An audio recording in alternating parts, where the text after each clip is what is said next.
बोलो सूर्य नारायण भगवान की जय। प्रिय भक्तों, आज सभी लोगों के लिए रविवार के व्रत की कथा, सूर्यवार जिसको बोलते हैं, उसकी सम्यक जानकारी, विधि विधान, पूजन एवं कथा आप सभी लोगों के लिए श्रवण कराई जाएगी। सर्वप्रथम सर्व कामनाओं की पूर्ति हेतु रविवार का व्रत श्रेष्ठ है।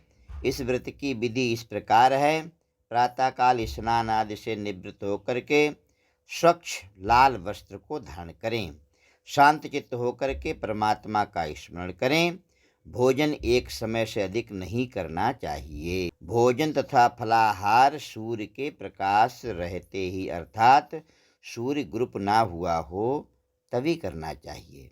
यदि निराहार रहने पर सूर्य छिप जाए तो दूसरे दिन सूर्य उदय हो जाने पर भगवान सूर्य को अर्घ्य तांबे के पात्र में लाल चंदन लाल पुष्प डाल करके और भगवान को अर्घ्य देना चाहिए। उसके बाद में भगवान की प्रदक्षिणा करें। घी का दीपक धूप दीप दिखा करके भगवान सूर्य नारायण को प्रणाम करें। व्रत के अंत में व्रत कथा सुननी चाहिए। व्रत के दिन नमकीन तेल युक्त भोजन तथा शहद को ग्रहण ना करें। इस व्रत के करने से मान सम्मान बढ़ता है तथा शत्रुओं का क्षय होता है। आँख की पीड़ा के अतिरिक्त अन्य सब पीड़ाएं दूर हो जाती हैं। मुकदमा संबंधी कोई कार्य आपका रुका हुआ है तो भगवान सूर्य नारायण की उपासना करने से रविवार का व्रत रखने मात्र से आपके लिए सारे मनोरथ सिद्ध हो जाएंगे। इस दिन यदि हो सके तो आदित्य हृदय स्तोत्र का पाठ करें। यदि आपकी आँख में कोई परेशानी है तो चाक्षुषोपनिषद का पाठ करने से भी आपके लिए शुभदायक रहेगा। आप सभी लोग कथा श्रवण करें। एक बुढ़िया थी। उसका नियम था कि प्रतिदिन रविवार को सवेरे ही स्नान आदि करके घर को गोबर से लीप करके फिर भोजन तैयार कर भगवान को भोग लगा करके स्वयं भोजन करती थी। ऐसा व्रत करने से उसका घर अनेक प्रकार के धन धान्य से पूर्ण था।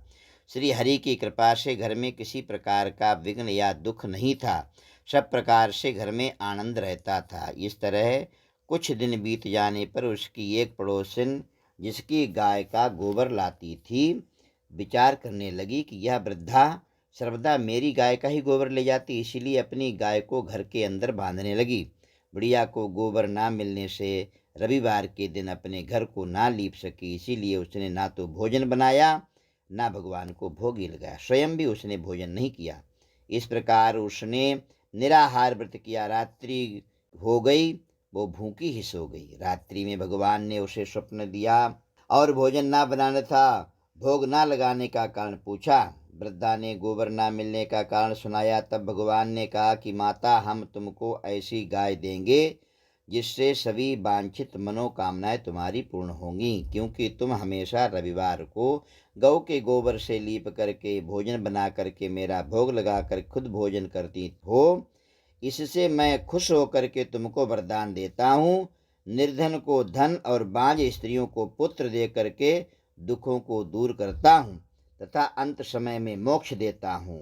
स्वप्न में ऐसा वरदान दे करके भगवान तो अंतर्ध्यान हो गए और वृद्धा की आंख खुली तो वो देखती है कि आंगन में एक अति सुंदर गाय और बछड़ा बंधे हुए हैं। वो गाय और बछड़े को देख करके बहुत प्रसन्न हुई और उसको घर के बाहर बांध दिया और वहीं पर चारा खाने की व्यवस्था कर दी। जब उसकी पड़ोसन बुढ़िया ने घर के बाहर एक अति सुंदर गाय और बछड़े को देखा तो द्वेष के कारण उसका हृदय जल उठा और उसने देखा कि गाय ने सोने का गोबर दिया है, तो वह उस गाय का गोबर ले गई और अपनी गाय का गोबर उसकी जगह पर छोड़ गई।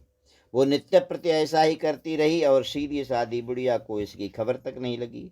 तब सर्वव्यापी भगवान ने सोचा कि चालाक पड़ोसन के कर्म से बुढ़िया ठगी जा रही है, तो ईश्वर ने संध्या के समय अपनी माया से बड़े जोर की आंधी चला दी और उस वृद्ध माता ने आंधी के भय से अपनी गाय को भीतर बांध लिया।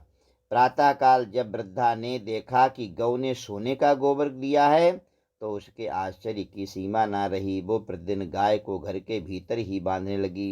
उधर पड़ोसन ने देखा कि बुढ़िया गाय को घर के भीतर बांधने लगी है और उसका सोने का गोबर उठाने का दाव तो नहीं चल पा रहा है, तो ईर्ष्या और डाह से जल उठी और कुछ उपाय ना देखकर पड़ोसन ने उस देश के राजा की सभा में जाकर के कहा, महाराज, मेरे पड़ोस में एक वृद्धा के पास में ऐसी गाय है जो आप जैसे राजाओं के पास ही होनी चाहिए। वो नित्य प्रति सोने का गोबर देती है, आप उस सोने से प्रजा का पालन कर सकते हैं। वो वृद्धा इतने सोने का क्या करेगी? राजा ने यह बात सुनकर के अपने दूतों को वृद्धा के घर में गाय लाने की आज्ञा दे दी। वृद्धा प्रातः ईश्वर का भोग लगा भोजन ग्रहण करने ही जा रही थी कि राजा के कर्मचारी गऊ खोल करके ले गए। वृद्धा काफी रोई चिल्लाई, किंतु कर्मचारियों के समक्ष उसकी कोई ना चली। उस दिन वृद्धा गऊ के वियोग में भोजन ना कर सकी और रात भर रो रो करके ईश्वर से गाय को पुनः पाने की प्रार्थना करने लगी। उधर राजा गाय को देख करके बहुत प्रसन्न हुआ, लेकिन सुबह जैसे ही वह उठा, सारा महल गोबर से भरा दिखाई देने लगा। राजा यह देखकर घबरा गया। भगवान ने रात्रि में राजा को सपने में कहा, हे राजन, गाय वृद्धा को लौटाने में ही तेरा भला है। उसके रविवार के व्रत से प्रसन्न होकर के मैंने उसे गाय दी थी। प्रातः होते ही राजा ने वृद्धा को बुला करके बहुत से धन के साथ में सम्मान सहित गाय बछड़ा को वापस कर दिया। उसकी पड़ोसन को बुला करके उचित दंड दिया। इतना करने के बाद में राजा ने महल से गंदगी दूर करवाई। उसी दिन से राजा ने नगरवासियों को आदेश दिया कि राज्य की तथा अपनी समस्त मनोकामनाओं की पूर्ति के लिए रविवार का व्रत रखना चाहिए। व्रत करने से नगर के लोग सुखी जीवन व्यतीत करने लगे। कोई भी बीमारी तथा प्रकृति का प्रकोप उस नगर पर नहीं होता था। सारी प्रजा सुख से रहने लगी।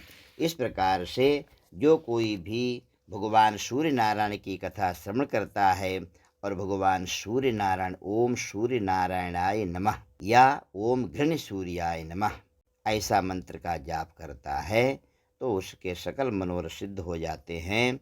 सूर्यो वै साक्षात हरि, सूर्य नारायण भगवान साक्षात परमात्मा है। ध्येय सदा सवृत्तिमंडल मध्यवर्ती नारायण सरथजासन सन्निविष्टा केयूरवान मकर कुंडलवान किरीटी हारी हिरण्यमय बपुरुध शंख चक्र धारण्य भगवता सूर्य नारायणाय नमो नमः।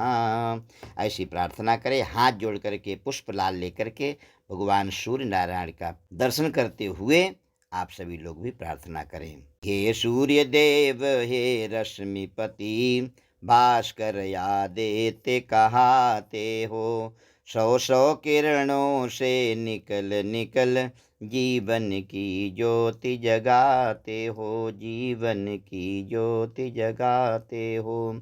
तुम उगते हो जग खिलता है, अपने कर्मों में लगता है, सब डर भय दूर भगाते हो, भास्कर यादेते कहाते हो। हे सूर्य देव हे रश्मिपति, भास्कर यादेते कहाते हो। बोलो सूर्य नारायण भगवान की जय।